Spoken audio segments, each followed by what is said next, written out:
You've noticed that the distress in the Middle East over the last 2 years has gone completely down. There's very little noise about housekeepers or domestic workers who are being ill-treated in the Middle East. It is not what it was in December of 2022 because we have made protection of our workers and various interventions, right? So that is both repatriation, that is ensuring that we have people on the ground. The Ministry of Foreign and Diaspora Affairs now has opened, for example, a new consulate in Jeddah so that you are able to serve, so countries like Saudi Arabia, which are very large, and we have huge populations there, so you're able to do more. But also just setting up a State Department for Diaspora Affairs that looks at diaspora welfare as its main job this has been a big intervention.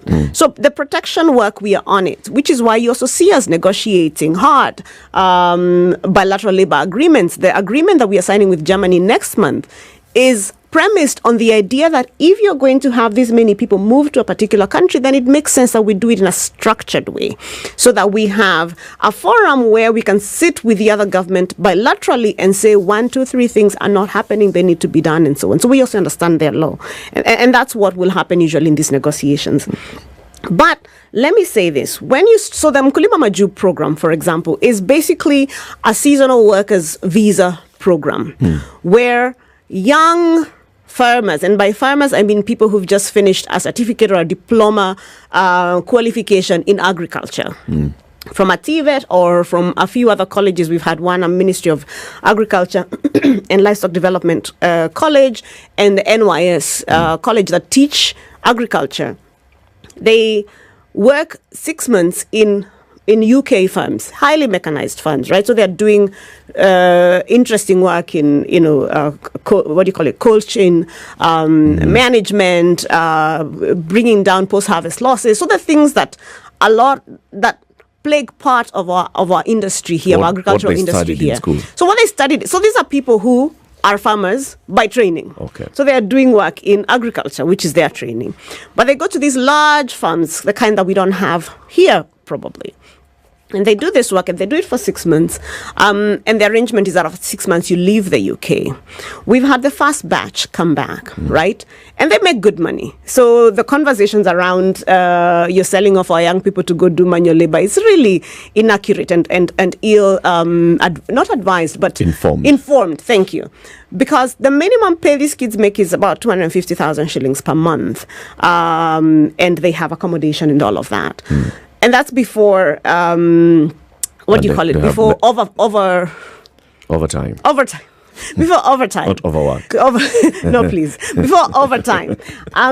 So we heard. Do they have medical? Sorry?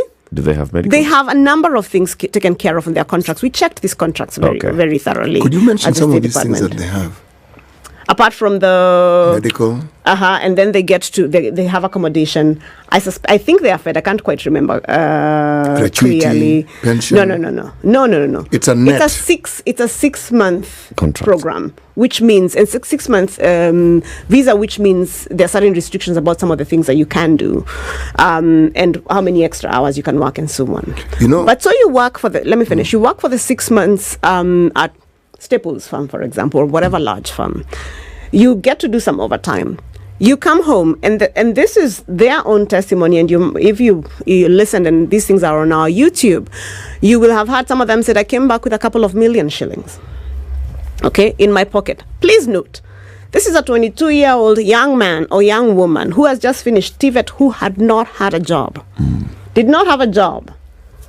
Went away, came back with 1.8 million shillings, 1.6 million shillings, 2 million shillings. They have said, I came and I paid school fees for my siblings. I finished building my mother a house.